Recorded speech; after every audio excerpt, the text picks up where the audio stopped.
Setelah berhasil membangun kejayaan selama 14 abad lebih, akhirnya peradaban Islam jatuh tersungkur. Inilah kisah tragis yang dialami peradaban Islam. Hal tersebut disebabkan serangan pemikiran dan juga serangan militer dari barat bertubi-tubi mengguncang Islam. Akibatnya kaum muslimin mulai goyah. Puncaknya adalah tergusurnya khalifah Islamiyah di Turki dari pentas perpolitikan dunia. Saat itu, Inggris menetapkan syarat bagi Turki bahwa Inggris tak akan menarik dirinya dari bumi Turki, kecuali setelah Turki menjalankan syarat-syarat berikut. Yang pertama, Turki harus menghancurkan khilafah Islamiyah, mengusir khalifah dari Turki, dan menyita harta bendanya. Syarat yang kedua, Turki harus berjanji untuk menumpas setiap gerakan yang akan mendukung khilafah. Ketiga, Turki harus memutuskan hubungannya dengan Islam. Dan yang keempat, Turki harus memilih konstitusi sekuler sebagai pengganti dari konstitusi yang bersumber dari hukum-hukum Islam. Terakhir, kaum muslimin hidup dalam naungan Islam pada tahun 1924, tepatnya tanggal 3 Maret tatkala Khilafah Utsmaniyah yang berpusat di Turki alias Konstantinopel diruntuhkan oleh kaki tangan Inggris keturunan Yahudi, yaitu Mustafa Kemal Atatürk.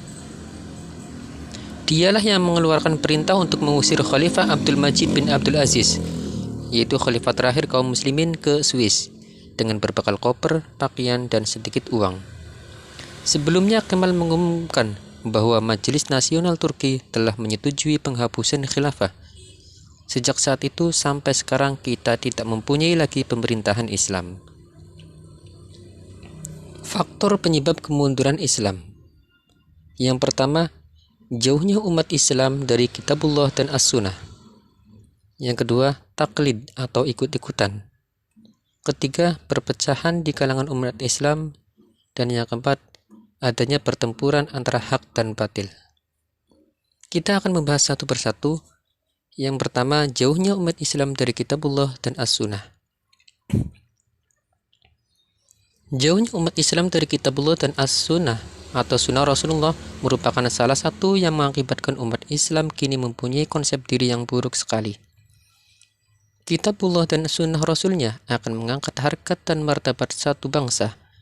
Dengannya Allah Subhanahu wa Ta'ala meneguhkan keyakinan kaum muslimin dalam melawan musuh-musuhnya.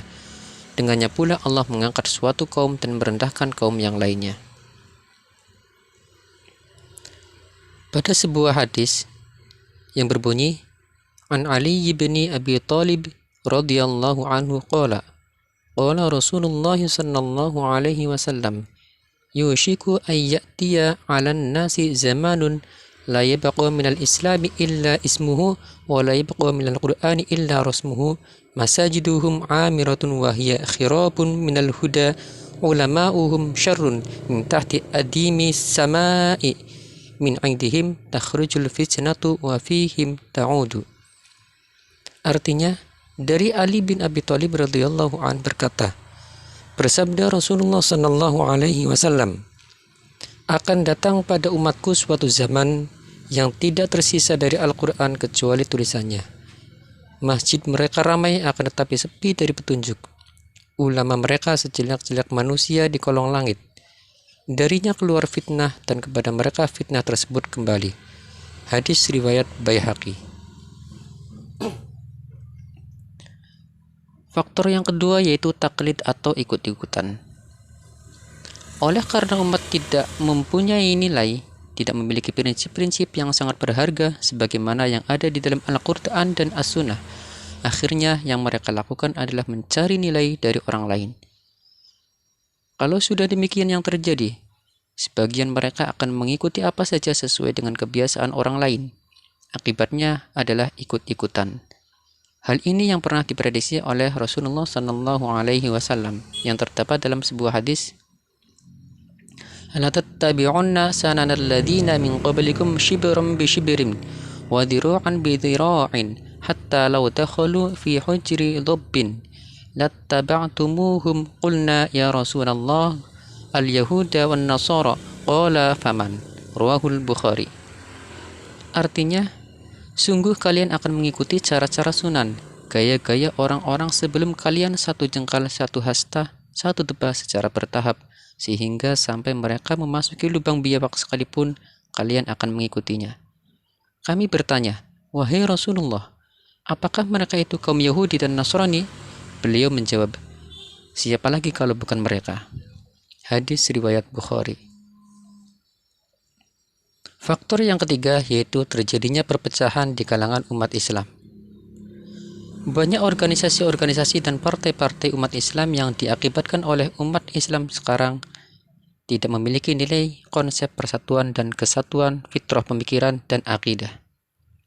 Semua merasa dirinya benar dan tidak bersikap dewasa, yaitu sikap bahwa antara gerakan yang satu membutuhkan gerakan yang lain. Faktor yang keempat yaitu pertempuran antara hak dan batil. Salah satu pelajaran berharga bagi umat Islam adalah Perang Salib, yang menggunakan berbagai dimensi pertempuran, politik, ekonomi, dan perang di tataran keagamaan. Musuh Islam menggunakan berbagai macam cara. Mereka berasal dari berbagai kelompok, yaitu orang-orang ateis, Yahudi, musyrikin, Nasrani, dan munafik. Imam Syafi'i dalam tafsir Ibnu Katsir di akhir surat Al-Kafirun menyatakan, apapun jenisnya, kekufuran itu merupakan satu pokok ajaran. Mereka bersatu untuk membangun kesepakatan dan konspirasi dengan berbagai sarana. Tetapi Allah Subhanahu wa Ta'ala akan menyempurnakan cahayanya walaupun orang-orang kafir tidak senang. Allah berfirman dalam Quran surat As-Saff ayat yang ke-8, Bismillahirrahmanirrahim. Yuriduna liyutfi'u nurallahi biafwahihim.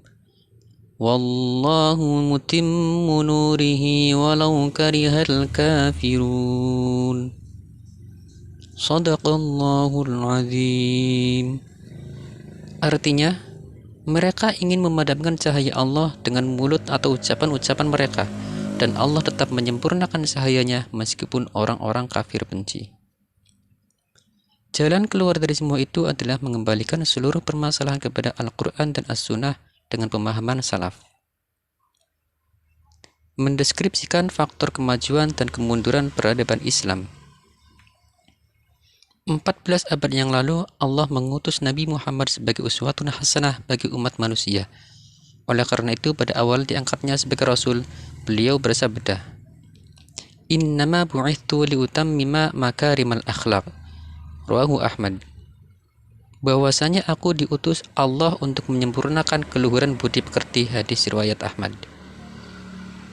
Berbagai rintangan, tantangan, dan hambatan dihadapi oleh Rasul, bahkan dari kalangan kerabatnya turut menentang dan memusuhinya. Namun hal itu semua dapat dilalui oleh Nabi hingga pada akhirnya banyak juga yang mengikuti jejak beliau. Agama Islam pun tersebar luas ke berbagai daerah.